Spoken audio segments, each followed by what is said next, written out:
Hey guys, this is Joe at the Hook and Hut, and welcome to Diversity or Die. And that's today's topic. And I'm going to run through this fast because it's a short day. It's Erev Shabbos, and I got a lot to get done before it starts. So, in the second thing that Jack Fruth had at the bottom of his ledger was what? Diversity or die. Yesterday's was grow or die. Today's diversity or die. Mondays will be progress or perish. So on with today's. What I did this morning, basically before I got out of bed, is I made out a list of A to Z of different things that go along with this topic of diversity. The different things that you can do in the yarning. I'm talking about yarnies right now. And in fact, I'm only talking about yarnies. Because those of us in the knitting and crochet, knitting and crochet, that's what I do. So anyway, you can change up, you can think of it along this lines. You can change up what you're selling, and add a different type of products to it. Like, I've got hats, I've got kitchen items, I've got amigurumi. And the kitchen stuff does tend to sell more than what any of the other does. So, you never know what's going to sell. So as far as the products that you sell themselves, create a variety of products. Don't just focus on one area. I remember a while back I was listening to an older podcast of a girl who had focused on just one item of one type of thing to sell because she was having so much luck with it. But as in the long scheme of things, that wasn't going to last. And so she ended up having to add in jewelry. And then she added in something else. And she had some other things now that she's thinking about that's different, that she's added in. Because when the yarn stuff, as we all know, sells slow down, there has to be something to fill that gap. So it's just thinking about what am I going to fill that gap with. So Marie Segaris of the Creative Yarn Entrepreneur Show, check that out because it's really good. You can see it on iTunes and Stitcher Radio, Creative Yarn Entrepreneur Show with Marie Segaris. And she put out a book about teaching crochet, which you can also use for knitting or, either one. Really doesn't matter. This stuff works the same. And I bought the one, she has different methods diversity. She has different ways that she sells it. You can buy it as an ebook through Amazon, or you can go to, I think it's Create Space. I can't remember who's doing it. But she has another place where you can buy a hard copy version of it. She has another site that you can go to and you can download it in a PDF form. Is that cool or what? She's hit all her bases with doing this by diversifying. Because some people don't want a hard copy. Some people don't want an ebook. And with this, what she has are printables. I got the PDF version. I paid $18 and something for it. And it's so worth it. It's a course. It's not just a book. It's like an Etsy. It's like a Craftsy course in written form. It's just fantastic what she's done with this thing, and there's lots of printouts to help you out and evaluation forms, all this sort of stuff that you can use to learn how to design a class and be able to teach. It's just phenomenal. There's a class outline template. There's a student learning objectives worksheet. There's a class packing template so you don't take off and leave anything behind, and wouldn't that be a nightmare? A class outline, I think I may have just said that. I'm just now starting to flip through. Class description, so you can work on that. And there's all these details. I had been thinking about something along this line, but I never in a million years would have thought of all the details that she has in here. It's been a long time since I taught anything. And then there's student evaluation for students to fill out and hand back to you. I mean, she just got everything in there. And for $18 that I paid for it, it just blows my mind. So I'll have the link below that you can go and check this out, because believe me, it is worth the investment if you want to consider teaching as an option to diversify, your income with the yarny stuff. You can write patterns and send off your ideas to various magazines like, Creative Knitting Magazine or Interweave Crochet, Interweave Knitting, stuff like that.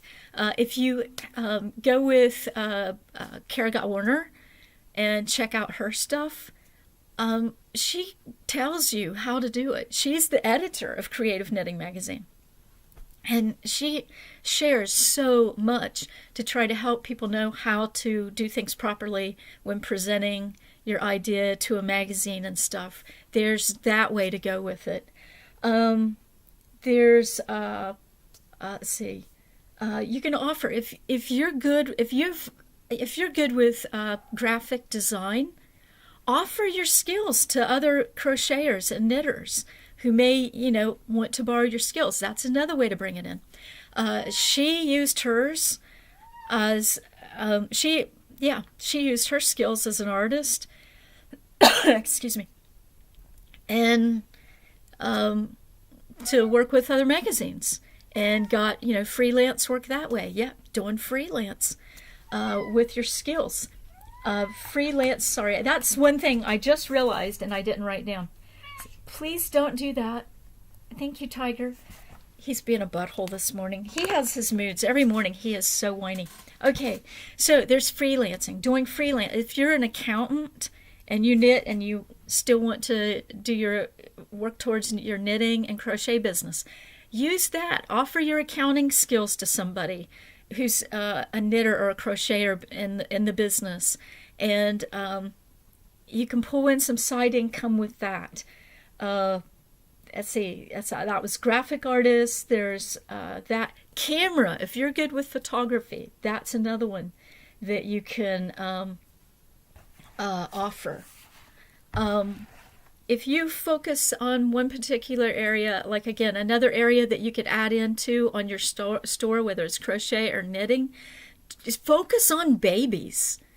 My goodness, I mean, everybody's having them left and right. So focus on babies. I mean, that could pull in stuff. And if you can come up with something cute and original, change something.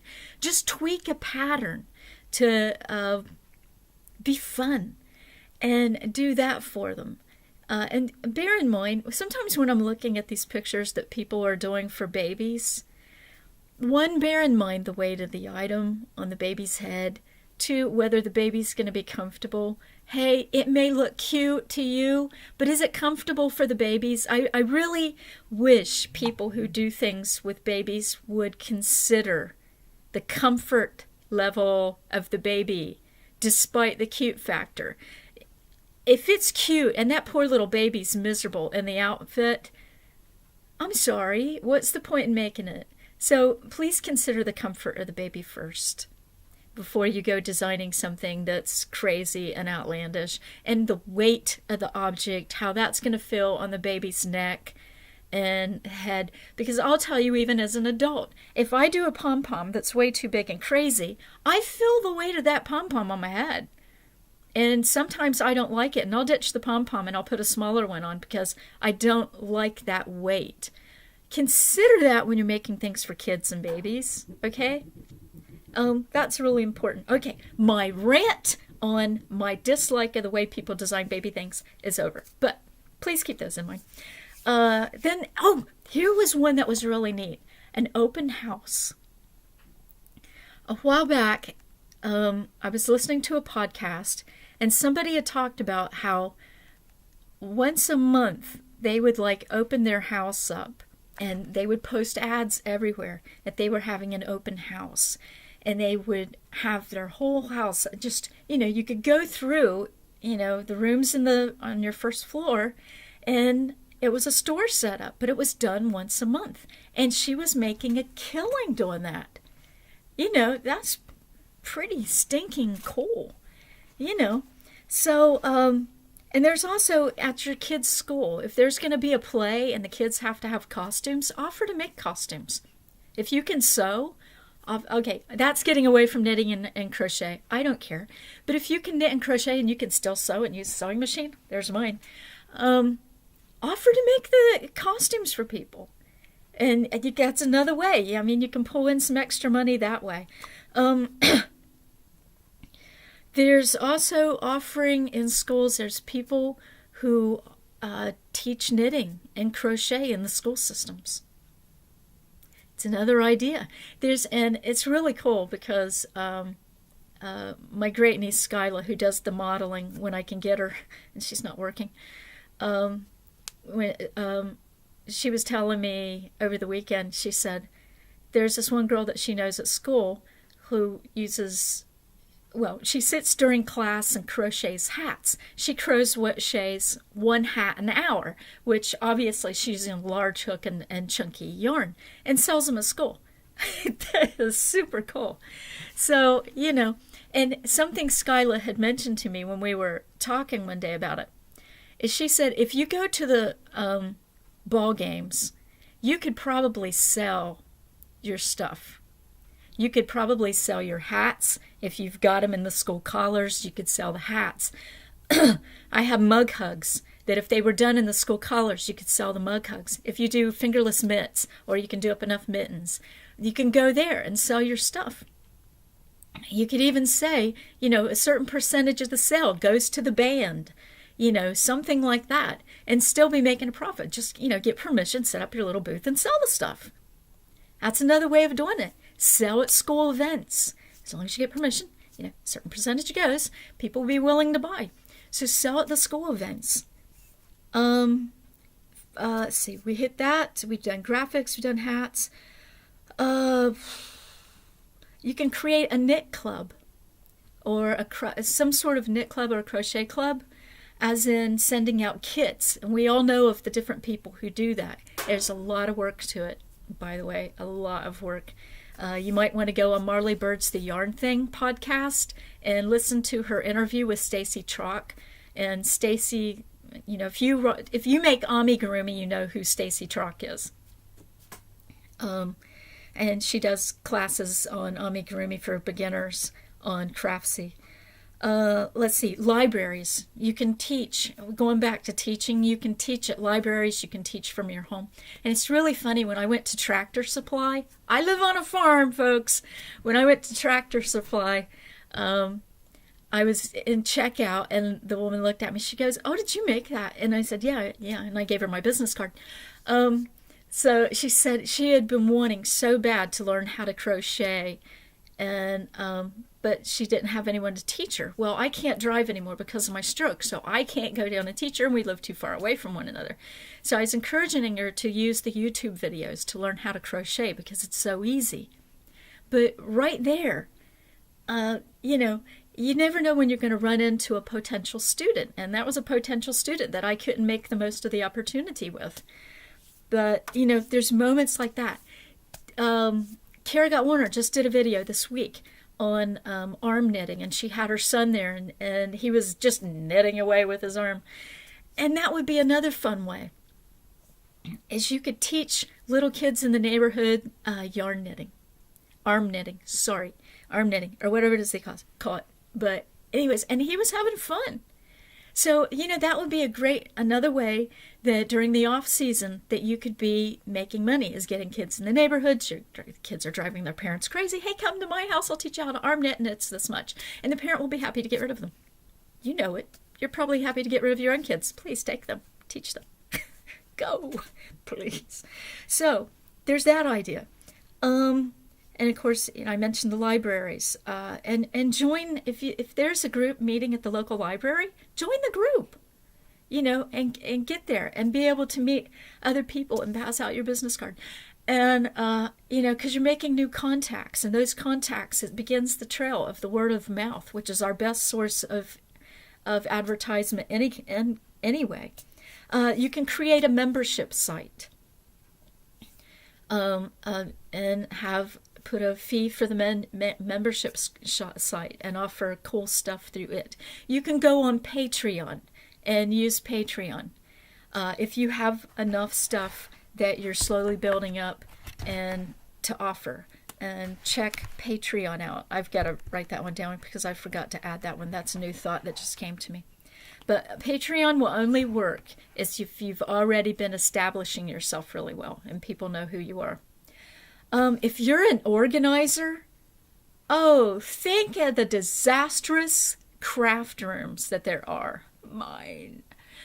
And there are women who would gladly have you come in and help them organize their craft room and, set a reasonable fee.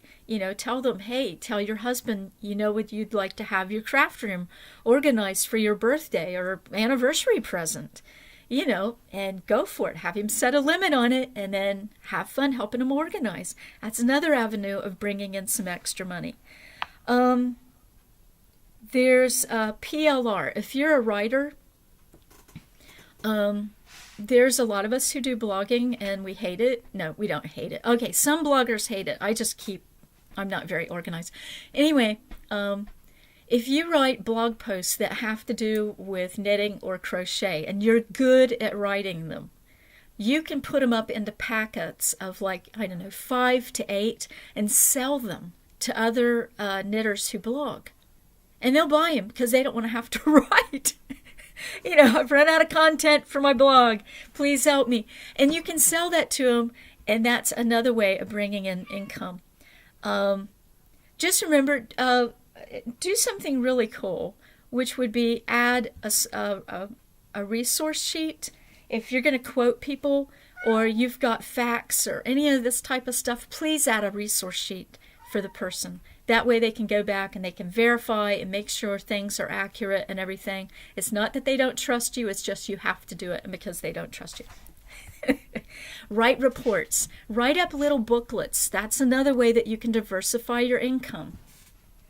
You can write up books on different topics, either of the business or of crochet or of knitting or whatever your craft is. Write up a booklet, 15 to 25 page booklet, 45 page booklet. Write up these things and you can turn them into zines. If you use Scrivener, you can take it and it'll automatically convert it into a format used by Amazon and on, I think also on Nook. I think they all use the same format. And you can sell them on there. You can sell them on other places that are lying around. And of course, what I said before, you can sell your designs. And if you knit, I highly, highly suggest taking Edie Ekman's course on Craftsy about turning your design into a written form, because it's superb and there's a lot of stuff you may think you know how to do it, but she adds stuff to it that makes your eyeballs pop out. Let's see.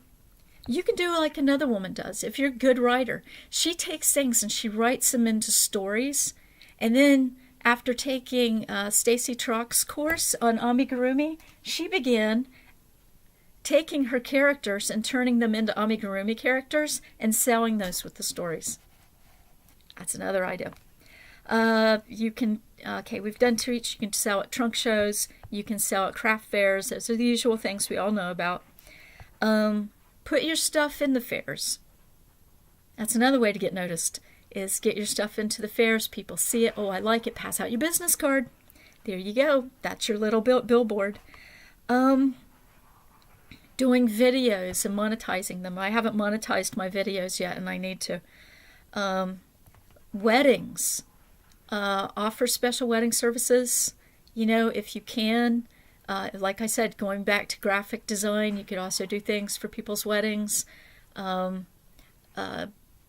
Focus on, put a section on in your stores with, small projects that you can use as gifts for the bridesmaids and stuff, and offer that up and promote that. You can promote it with flyers. Stick a flyer up in the library and, pass them out to everybody and have them post them wherever and whenever, and that helps get your name out. Web design, that's another one. If you know how to do web design, offer your services. That's another income stream. There's wholesale. You can sell wholesale on Etsy. And then that's pretty much it. That's about all the stuff that I came up with this morning. But if you just hope to sell hats and design hats and expect that to be a consistent business in the long haul of it, it's not going to be. Everybody will tell you that.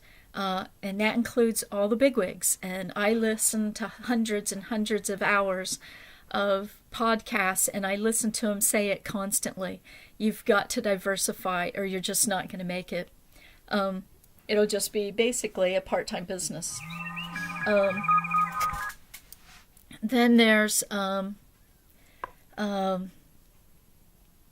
just lost my train of thought when that thing went off. I lost that, and the neighbor's dogs are barking out the window.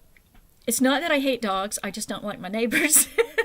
They have, picture it. You live in a valley and you've got 50 stinking dogs across the road, all barking at the same time, and it bounces off the hillsides, and it is so loud, it's unbelievable. It's like living beside a kennel, and imagine how much fun that would be when you're trying to focus. So, anyway, so that's what I've got for you today. Monday, it's going to be on Progress or Die. And that'll be a shorter one. But this one, when you're talking diversity and stuff, it's going to be longer. Progress or Die will be a short one. And that will also be the last one in this series. And from here out, I've got a good part of my editorial calendar finished for the month. But if you've got some things that you'd like me to talk about, put them down in the thing below. Because doing 2 videos a day is what I'm doing right now. I'm doing my Facebook dailies, and then I'm doing these. It's taken up way too much time much of my time in the morning. So what I'm going to be doing is combining everything with my first video, and everything will be on it for a change. And I'll be covering both fun stuff that I'm doing, and then also a short spot on the business aspect, and do it all in one shot. It'll make for a longer video, yeah, I know, for a daily thing. But, you don't have to listen to it every day. You can, wait a few weeks, go back and listen to one when you're bored. Or you have insomnia. Just kidding. But anyway, so that's going to be it, because my main goal is working on creativity. And that's what I've got to build back up again, because the more fun I'm having and the more creative I'm getting by going back and doing some things that I used to do, which is artwork, and zines. And I am really tempted to going back to making zines again, because I had so much fun with these. And I've been trying to figure out how I could make some more up and, do these. Because I did these all the time when I was first had to move back to the farm. And they're just fun to make and stuff. And my drawing was pretty much still up to par after I got back, after I recovered enough from my strokes that I had. And I had another series called Night of the Living Turkey, because the neighbors' turkeys had pretty much come over every day to eat with me. They would steal the cats' food, so I finally had to start buying 50 pounds of cracked corn a month to feed them. But anyway, so that's it for now. Have a great weekend, and I will see you Monday. Bye-bye.